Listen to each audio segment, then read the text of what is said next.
We thank them for their efforts. We will now go to the award presenting part of our program tonight, and I will be inviting two people, the person who will be awarded the award and the person who will be giving it. So the first person I would like to introduce and call up will be Robert Morrow.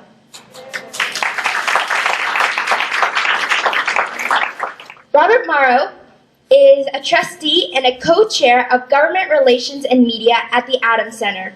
Recently, he was a recipient of the Fairfax County Annual Barbara Varon Award for his tireless efforts in the civic and faith-based organizational leadership in the DMV area, extensive experience in government relations, and civic engagement efforts in both interfaith and intrafaith coalition and bridge building. A successful career started several months before finishing his bachelor's degree. He enlisted in a member of Maryland National Guard and was assigned to Combat Infantry Company in Frederick, Maryland.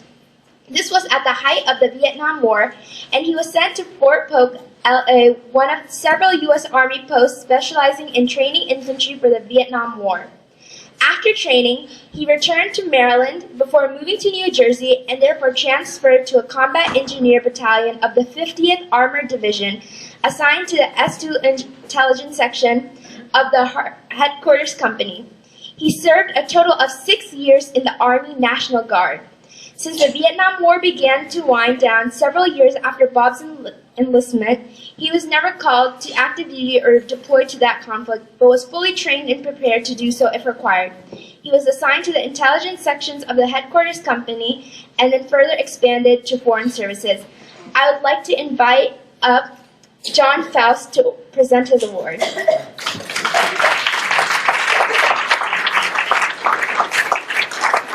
Bob has become a spokesperson for the Muslim community and has built great relationships with the county and state officials, along with the interfaith community. I laud his open-mindedness.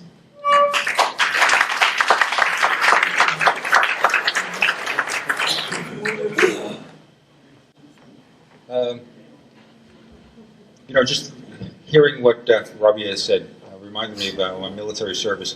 But I was thinking back when Mike was talking before about if God had created 3.5 million men, all of the same stamp, all looking alike.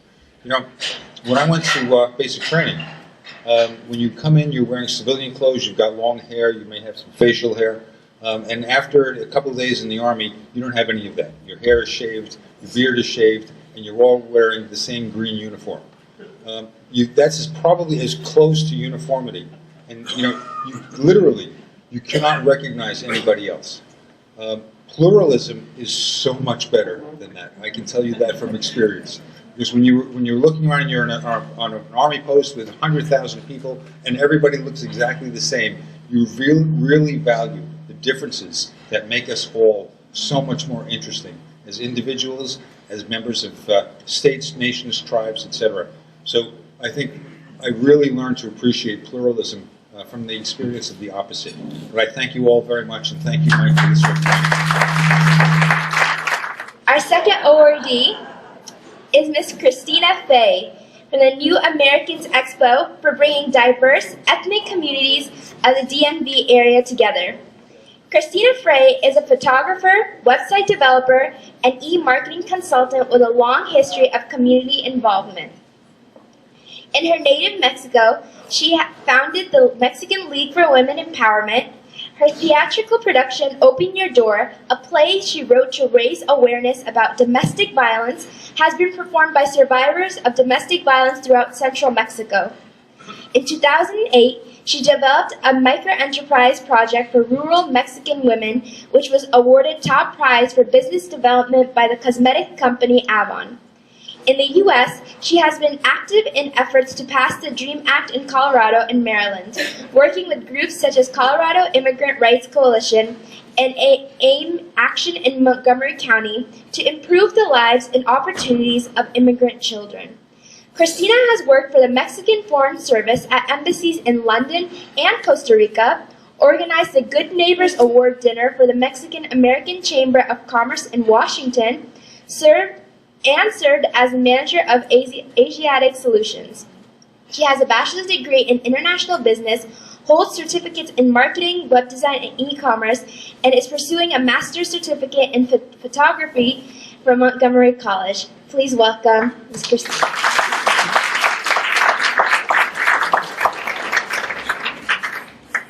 And she will be awarded by Mr. David Frey.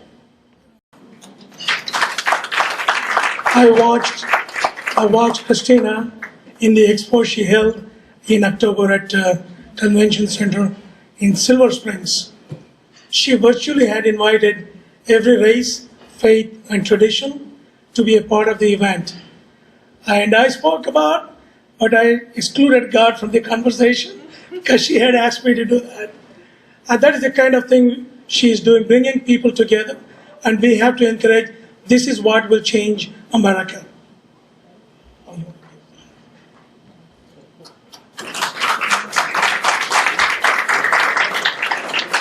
The husband is giving the recognition. That's nice.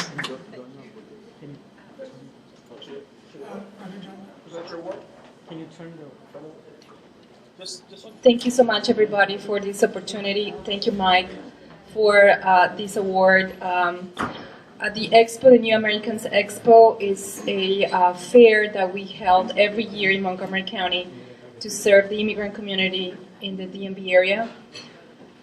We have around 90 exhibitors, government agencies, nonprofits, and businesses bringing services to the immigrant community. We reach out to the African community, the Asian community, the Latino community, the Middle Eastern communities, and this year we started working with Eastern European communities because they feel like they are left out. Also, we have 10,000 Irish immigrants in the US that we should not forget. And we are trying to bring everybody together. It's not an easy task.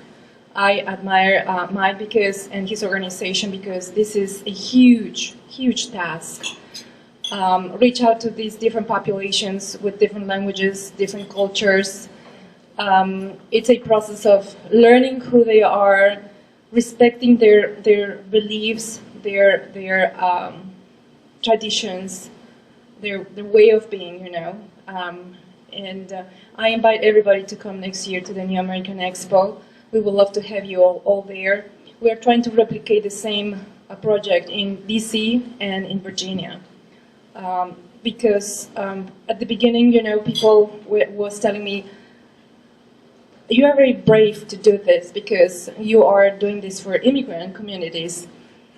It's like the immigrant word was forbidden, it was the unwanted, or the underserved. But I proved that in Montgomery County, 35% of the population is born abroad. We're talking of 350,000 people who need to have these kind of services because those of us who came from other countries, we left everything behind.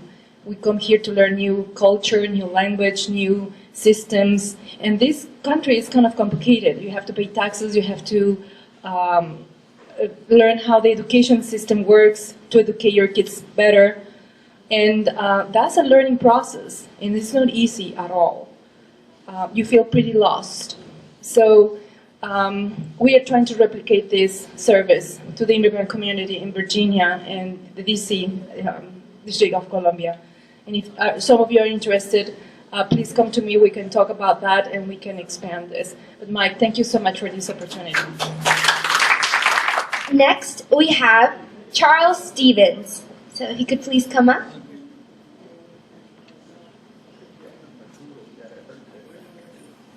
And I would like to invite up Dr. Akil Rahman, who will be presenting his award. Mr. Charles is from Geotrees for being an integral part of diverse communities in the DMV area. From the time of his very conception and birth in 1947, Charles has found himself living in many different worlds and different realities. He was born into an illustrious family of Maryland engineers going back over 250 years.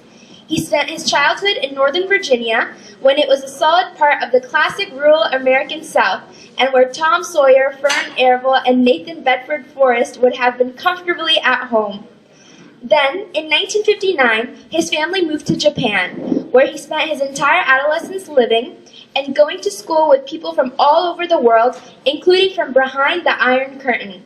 From the edge of East Asia, he watched as the European empires died, integration struggles began at home, and the Cold War unfolded. In 1966, he came home to counterculture, the Vietnam War, and a nation in upheaval that continues to this day.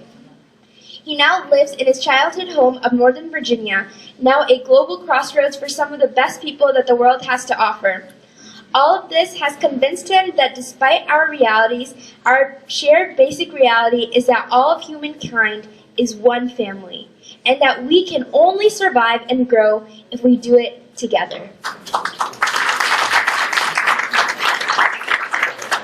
It will come to you. There is not a week gone without receiving at least 2 or 3 pieces of information about certain things happening in the community, whether it is Christian, Jewish, Hindu, he's going to add everybody. And this is the passion we need to bring people together. I laud you and admire you, Charles, for what you do. And now...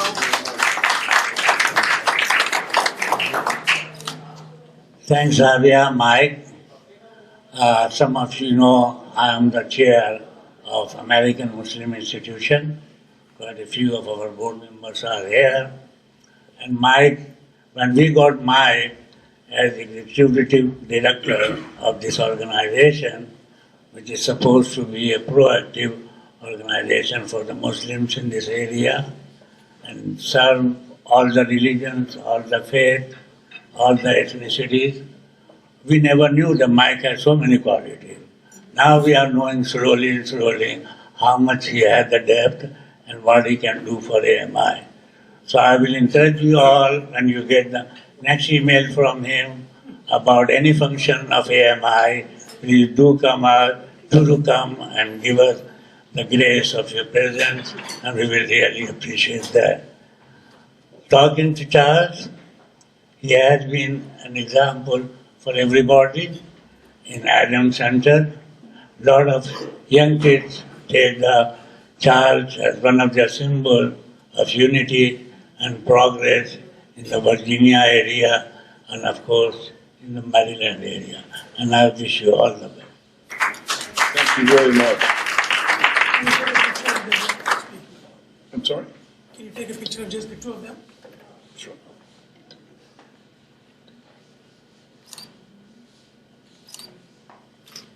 And we'll join. You can come to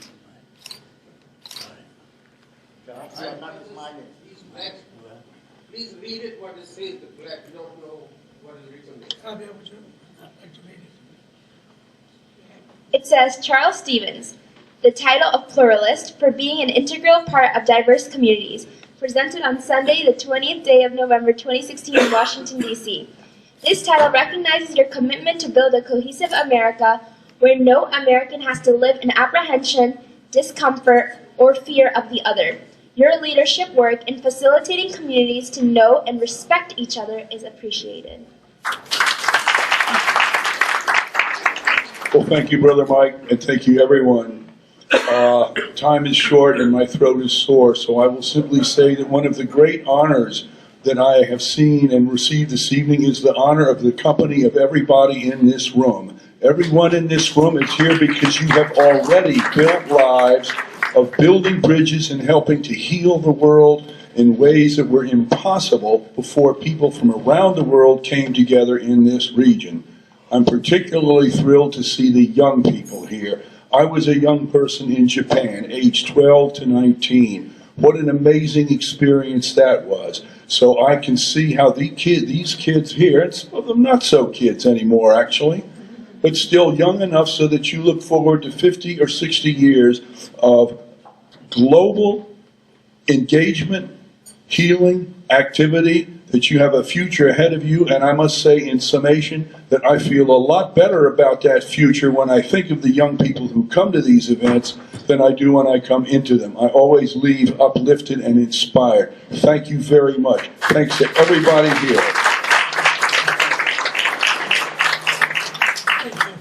Thank you so much. I do want to say this sentiment is vice versa.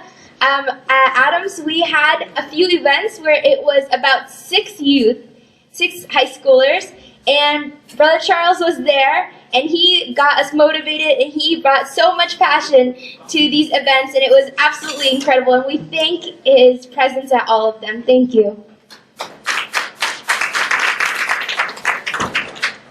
Our next awardee I would like to welcome to the stage is Ms. Andrea Barron.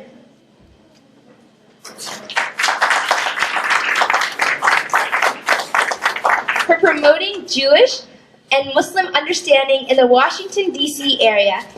And her award will be presented by Ms. Judith Lelcho. Okay. Ms. Andrea Barron grew up in Newton, Massachusetts in the Reformed Jewish tradition. More than 25 years ago, she became an activist for Israeli and Palestinian peace. Since 2006, Andrea has become a leader in promoting Jewish-Muslim understanding and cooperation in the Washington, D.C. metropolitan area. For the last 10 years, she has organized an annual Passover Seder hosted by the Adams Center Mosque, the All-Dulles Area Muslim Society in Sterling, Virginia. The Seder has welcomed hundreds of Jews, Muslims, and Christians who engage in open dialogue on current issues such as combating anti-Semitism and Islamophobia and promoting religious pluralism in America, the Middle East, and South Asia. Andrea has spoken at numerous public events sponsored by the Islamic Society of North America, ISNA, the American Muslim Institution, the Muslim American Citizens Coalition and Public Affairs Council, and the Muslim March Against Terrorism, Hate, and Violence, held by the Islamic Society of Central Florida and the Adams Center opposite the U.S. Capitol. Andrea believes that the results of the recent presidential election challenge us all, Democrats, Republicans, and independents, to expand our efforts to protect religious freedom, human rights, and civil liberties for everyone, including the many immigrants who hope they too will become Americans. Professionally, Andrea works as an advocate for torture survivors, mostly from Africa, at the Torture Abolition and Survivor Support Coalition in Washington, D.C. Andrea's enthusiasm is infectious. She really believes in the Jewish responsibility of fixing the world and has gone out of the way to build bridges. Tikkun olam. I am sure each one of you knows that when you do things like that, what she does, there will be always criticism from a few, from her tribe and from others, and suspect from the other. She bulldozes all that and does what she needs to be done, building cohesive societies. We admire you and we salute you, Andrea, for that.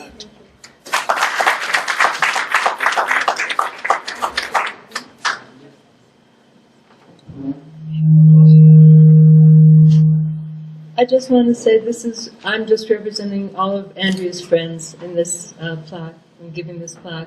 Andrea does all the things that Mike said and even more. She started when she was very young, writing to newspapers. More recently it was the Baltimore Sun. She wrote for the Tunisia Global newspaper. She writes for the Washington Jewish Week. But it's almost in her genes. She's just bringing people together all the time. And this plaque is just to tell her thank you for up to now, and we'll just look at what she does in the future. Thank you.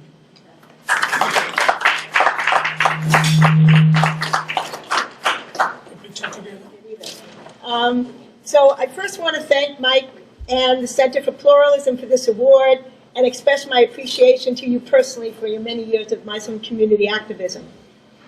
These awards are coming at exactly the right time. 12 days after an election which has challenged all of us who believe in the American values of truth, tolerance, religious pluralism, and free speech. This includes not only Democrats and independents, but also many Republicans and evangelical Christians. Our challenge is to work together to fight against the white nationalist and misogynist movement led by people like Steve Bannon, just appointed as a top strategist by the incoming administration.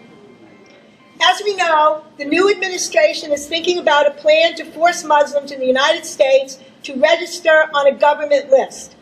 The silver lining to this horrendous idea is that so many Jews are saying that if this ever happens, they will register as Muslims on this list.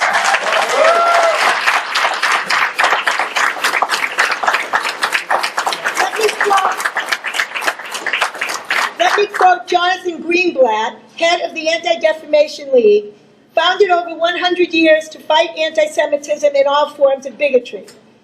Greenblatt reminded everyone of the Danish king who said during World War II that if the Nazis forced all Danish Jews to wear a gold star, everyone in Denmark would wear this too. The Nazis backed down. Danish Jews never had to wear the infamous gold star.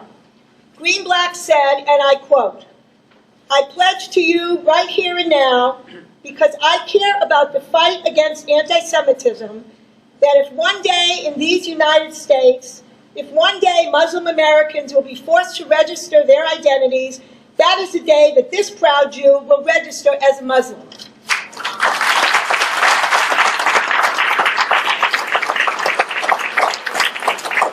And Greenblatt is not the only one. I have read about and spoken to so many American Jews, including rabbis, who will stand with American Muslims if this new administration comes after them. At the same time, we will oppose those few American Jews who are honoring the anti-Semitic, Islamophobic women haters like Steve Bannon just because they support the anti-peace agenda of the far right in Israel. Let me conclude by again thanking the Center for Pluralism and taking the opportunity to encourage Jews throughout the U.S. to also commit to signing the so-called Muslim registry if it ever comes to be. And here is my sign. Muslim Registry, U.S. Government, Jewish Section, Andrea Bowser.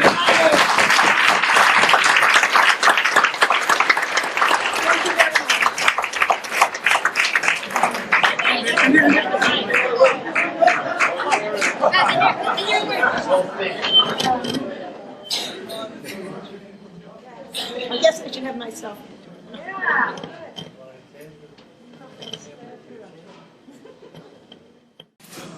Just for your information, Walid Faris, he is the Trump's foreign policy advisor.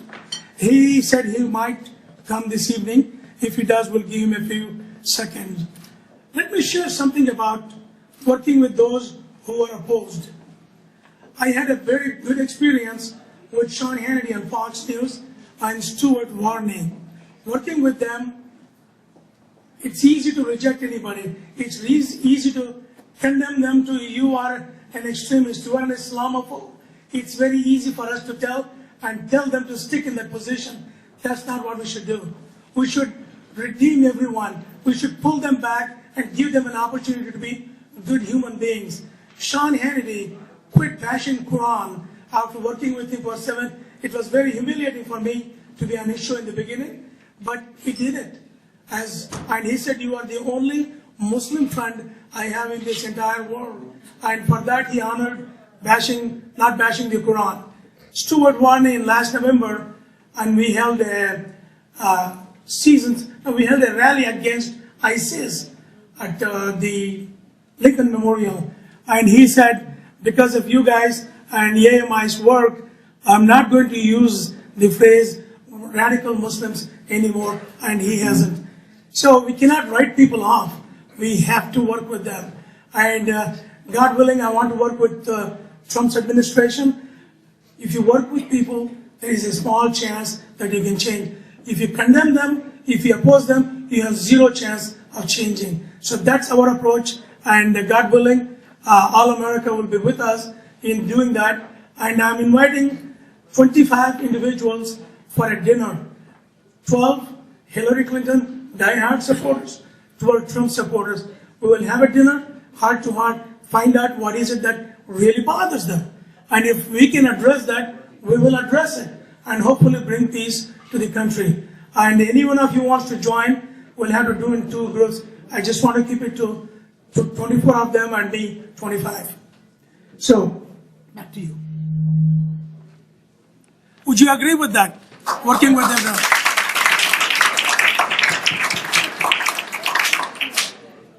Thank you so much. You made this night so inspirational.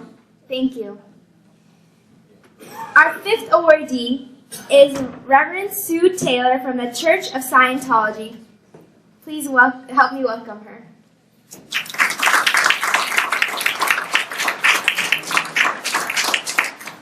And presenting this award will be Beth Akinyama.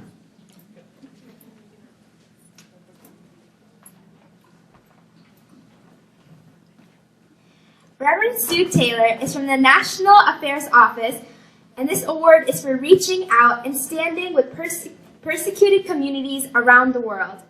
Reverend Sue is the National Public Affairs Director of the Church of Scientology National Affairs Office in Washington, D.C. She was ordained as a minister of the church in 1971.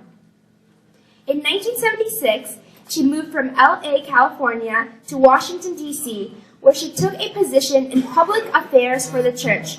Since that time, she has worked on many of the church's outreach programs, but her main passion remains international religious freedom. At present, she's on the steering committee of the International Religious Freedom Roundtable, working closely with other faiths not only here in the U.S., but around the world who are being abused by governments, government individuals, and by intolerant people.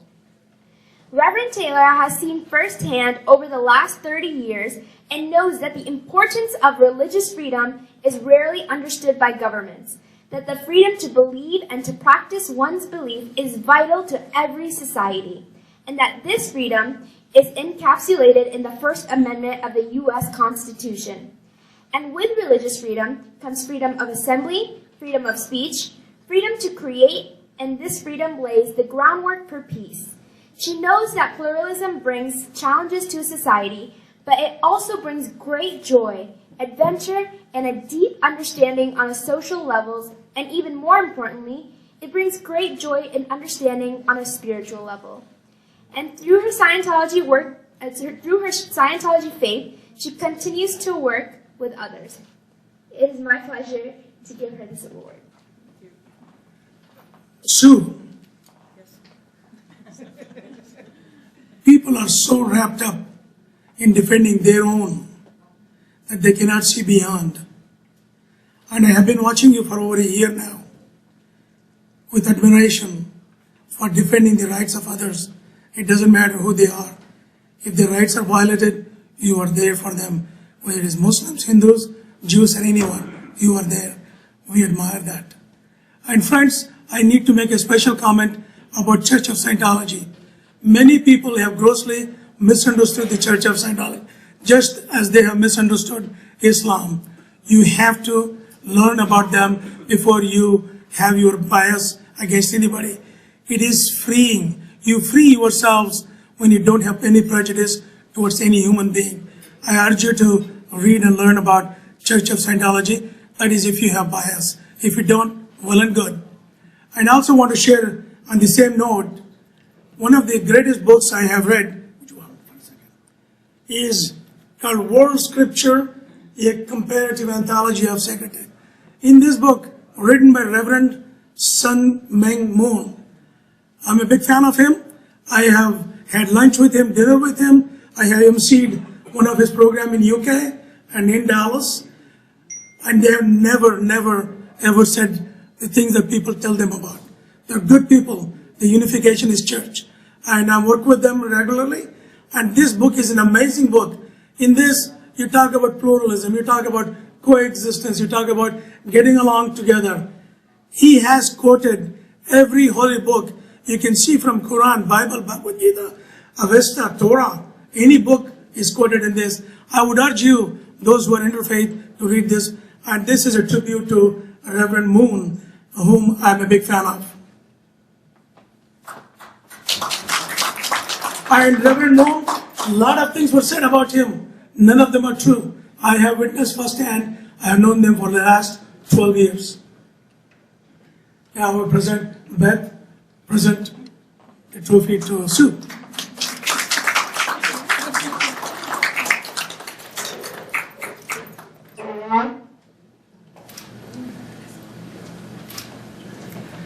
And one we will take. Thank you so much, everyone. This is an incredible honor tonight.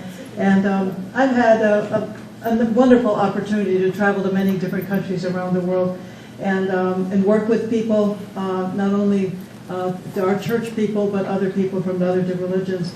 And I can tell you right now, as we all know, the United States is an awesome place to live and to work and to pray and to practice our religion. And I think it's up to us, all of us here in this room, and all of us collectively together, to actually reach out to other countries and to bring the freedoms that we have here to other countries, and also to preserve the freedoms that we have here. We must be vigilant. And our founder, L. Ron Hubbard, as Mike quoted in one of the other quotes of what is greatness, I want to tell Mike that I think that he exemplifies what is greatness, which is to love despite all.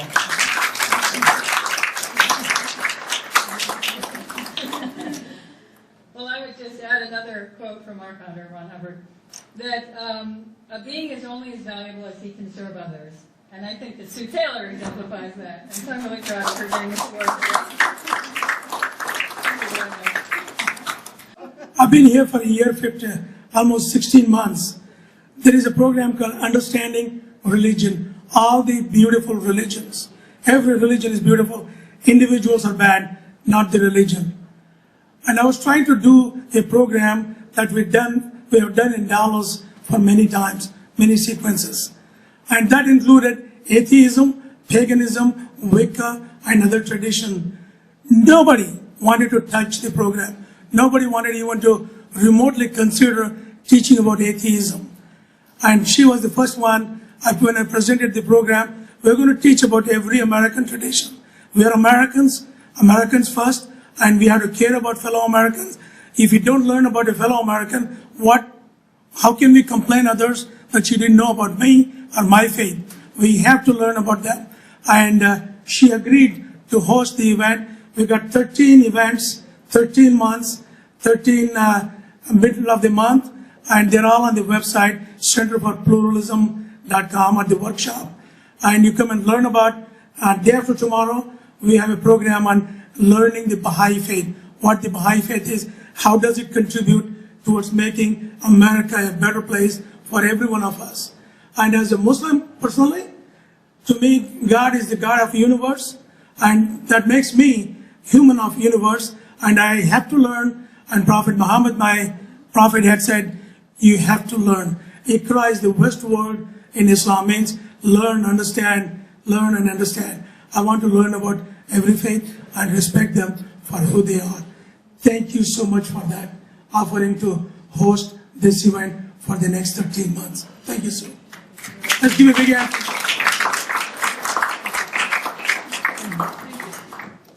Now we are coming towards the end of the program.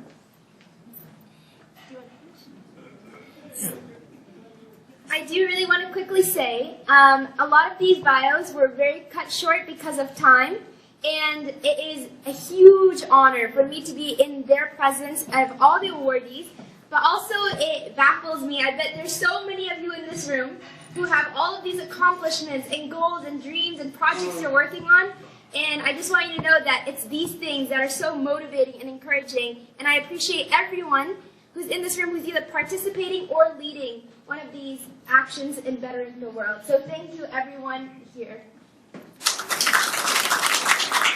And I want you to give a round of applause for Rabia. And I asked her,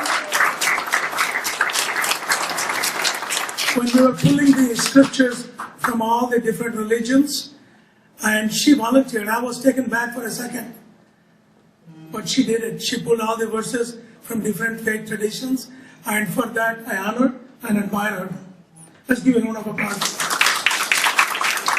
Next year, we got one item when we're done. Next year, God willing, we will have 500 people to this event.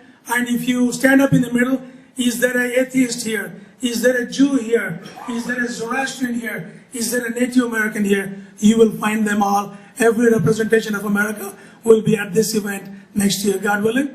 And you are welcome to support, sponsor, and fund it.